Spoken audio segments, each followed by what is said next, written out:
Si Boss Carl, ang inyong chubby tito na si Chinog TV.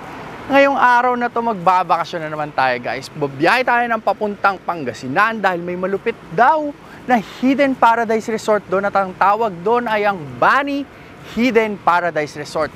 So, wag na tayong kung ano-anong daldal pa rito. Magbiyahe na tayo. Let's go! Let's go!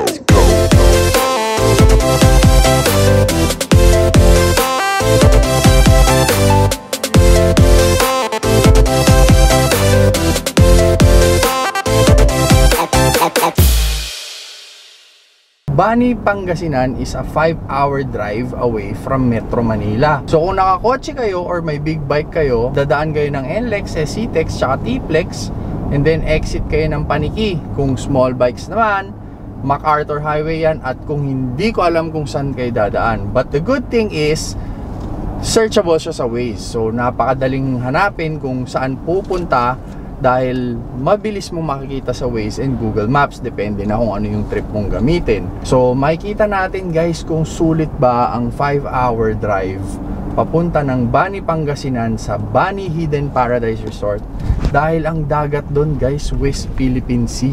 Baka makita natin yung mga warship ng China doon. Tapos gagawin ko na lang, kakawayan ko na lang, what's up? Anyong haseo. Ay maling singkit. Mali. Ano pala? Ni hao ma. Ako chubby tito. Hindi tayo talo. Necro lang ako pero ako charis din. One pot lang.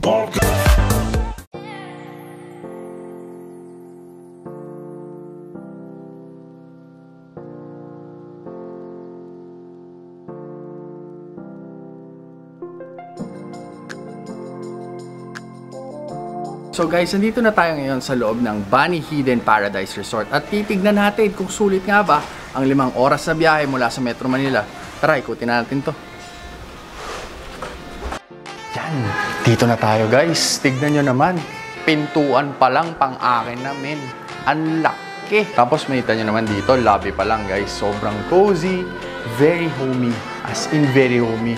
Tapos artistically, aesthetically, grabe. Parang alam mo yun, after the 5-hour trip pare, lobby pa lang men, nawala na yung pagod ko. Sulit ang 5 hours dito men. Tapos after sa lobby, yung receiving area naman nila, habang nag-aantay ka, or mag-check-in, or gusto nyong tumambay muna ng konti dito, tignan nyo naman how cozy this is guys. Hindi lang sa cozy, sobrang artistic. Siguro artist dati or mahilig sa arts yung may-ari nito. Kasi, look, diba? Nagmukha akong hindi chubby tito dito, men eh.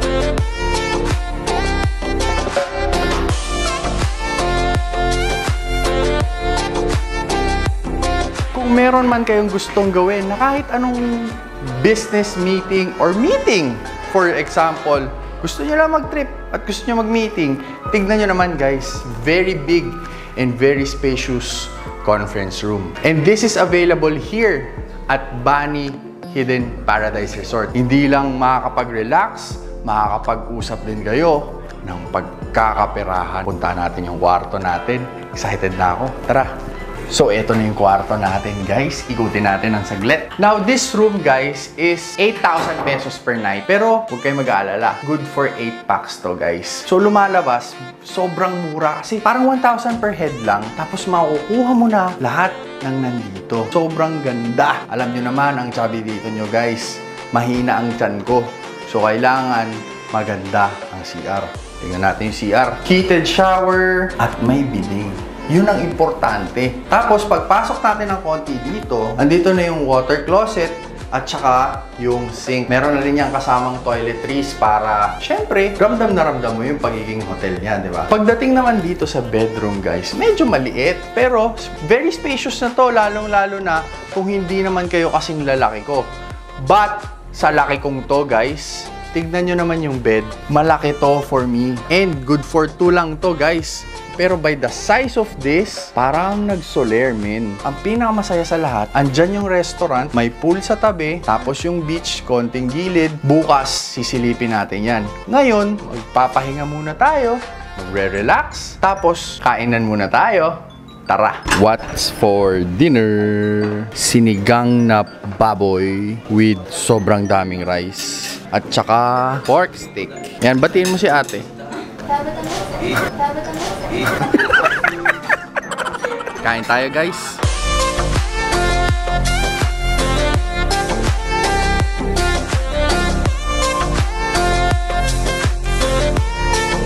Yan guys, so sobrang sarap ng pagkain. Alam mo yung lutong bahay na with love. Yun yung pinakamalupit eh. Kaya nasabi kong masarap. Tapos ito pa ang pinakamatindi dyan guys. Order namin ito. Ilan po? Good for ilan to?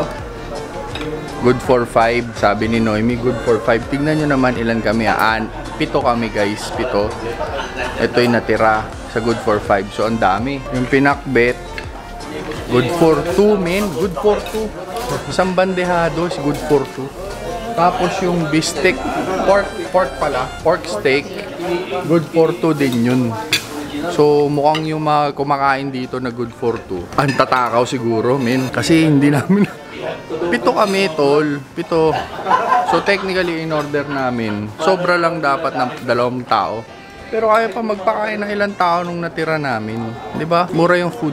Sarap pa. Sasabi mo, Rio, nakalimang rice na yan, guys. Pagod na pagod. Pagod na pagod yung bata ko. Tapos si Letlet, guys. Tinuruan ko mag-Ilocano si Letlet. Kasi sabi niya, Kuya, nasa Pangasinan tayo, di Ilocano dito. Sabi ko, oh, turuan mo ako paano bumati ng Ilocano. Di, sabi ko, para sabihin mo, hello. Kumbaga parang greeting. Greeting, ang Ilocano ng greeting. Tabutong basit po. Ganun. Basta may po para magalang, tas may pagbaw.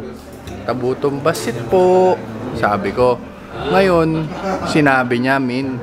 Ginawa niya. Ayun, dun sa ate, dun sa loob. I-insert niya yung video ni Noemi na patagunin kinuha ni Noemi. Insert mo dito, Let, ha?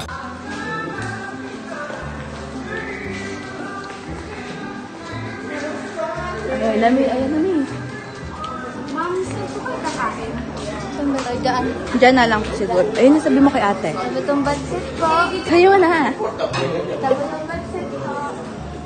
Sabi niya, ba't ang haba? Ganun talaga, parang anyong haseyo, ni hao ma, tabutong basit po.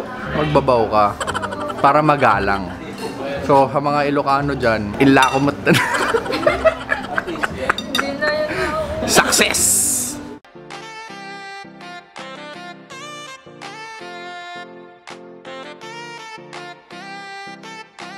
Wow! Good morning guys! Dito tayo ngayon sa labas ng Bunny Paradise Resort. Dito kami magbe-breakfast. Ayan, nagbe-breakfast na sila. Lupet, di ba? O nung ulam, longganisa. Mahilig daw si Noemi sa longganisa. At ang pinakamasaya sa lahat, brewed coffee. Favorite ni Richard to eh. Kasi tumatapang siya dito eh. Daig pa ng ala kay Richard to. Ayan, kain tayo guys.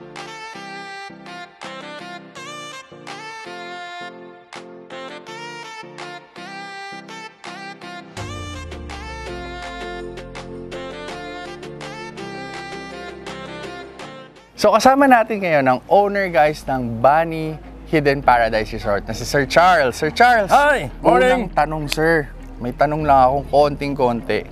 Medyo mali daw kasi yung in-exitan namin, sabi kagabi. Saan ba yung quickest way papunta dito? Kasi sabi sa Waze, exit namin kagabi kahapon was Paniki. Ay, malayo na yun. Dapat nag-exit kayo sa Carmen Rosales, sir. Carmen exit. And then Villasis. Then mag-turn left kayo sa Malatsiki.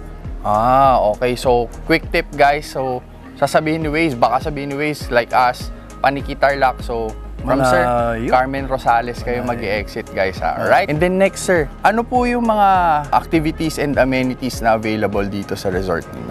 For now, meron tayong infinity pool, meron ding kiddie pool, pwede tayong mag-pitch ng tent sa beach, meron tayong space sa baba. Tapos napansin ko sir, meron kayong conference room. So, is this a place where we can do business meetings and conferences, team building? Yeah. Very convenient para sa business meeting. Well, meeting for that matter. Kasi ang napansin ko din sir, bukod sa meron kayong conference room na ang laki and very spacious, cozy, Yung mga rooms nyo, sir, talagang good for 4 yung minimum, no? Wala Hindi, kayong meron good naman for 2 good for, or... yung good for 2 na couple lang, wala. Pero meron kaming good for 3. Kanya lang bunk bed pa rin. Bunk bed pa din. Ah. So this is more of a barkada family kind Kada of family. trip. Yes, sir. Alright. Tapos sir, lastly, ano po yung mga pwedeng i-offer ng Bani? Kasi honestly sir, first time ko narinig yung Bani Pangasinan. Ah, And talaga? from the map that I saw before going here, West Philippine Sea na to sir, Yes, no? sir. Yes, sir. So West baka Philippine makita ba natin dyan yung mga warship ng China? Wala Yun pa naman. naman ako nakitang warship ng China tsaka Amerika dyan. Alright, so ano po yung mga pwedeng gawin or puntahan ng tao dito sa Sir, you Bani, take a boat Pangasinan? ride going to the Pulipol Island. Pwede kayo mag-dive doon. Diving spot Diving siya. spot siya, sir. Oo. Okay, so the boat is available here or do we take a road? Meron naman tayong sasakyan going sa kabila.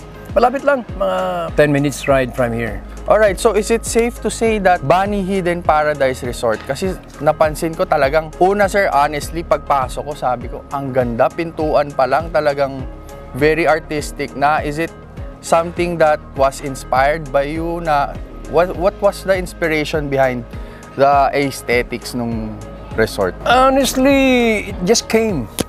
Basta na lang naisip ko, ginawa ko. Gano'n lang eh. Kasi ngayon lang ako nakakita ng ngayon lang ako nakakita ng isang resort na beach, tapos yung lobby area is para siyang museum.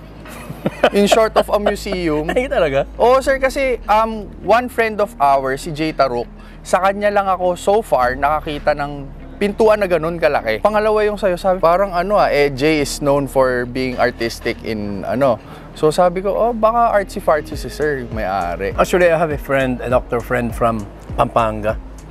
Siya ang gumawa niyan eh. Gumagawa siya ng ganyan for his friends only. Hindi pang commercial. That's nice. Okay. So, meron tayo dito, sir. So, good for meetings, whatsoever, team building. There's a nearby diving spot. Yeah. Is there anything else? Actually, itong harap na to, parang fishing area. Abundant yan ng marine. So that's why wala Pwedeng pong water snorkeling. sports na motorized masyado, no? Sa ngayon, wala pa, sir. Wala pa. Okay. Pero balak ko sana maglagay dyan ng jet ski, ganun eh. Sa banana boat ride, ganun. So, pwede ako mag-fishing dyan, sir, if Pwede. ever? Oo, sir. Fishing Okay. ground talaga to. Hindi naman ako puntahan ng mga China naval ship dyan. Ayun, sir. So, meetings, barkada, family trip, diving spot. Diving spot, snorkeling. Perfect. Grabe. Sir, thank you very much for accommodating us. And, of course, kita-kits pa tayo, guys. Ikutin pa natin to and hopefully maikutan natin yung Pulipol Island. Yeah, punta kayo doon. Thank you, sir. Okay, sir. Carl, thank you Thank you so much po. Okay. Thank you. Lapit na tayo sa beach.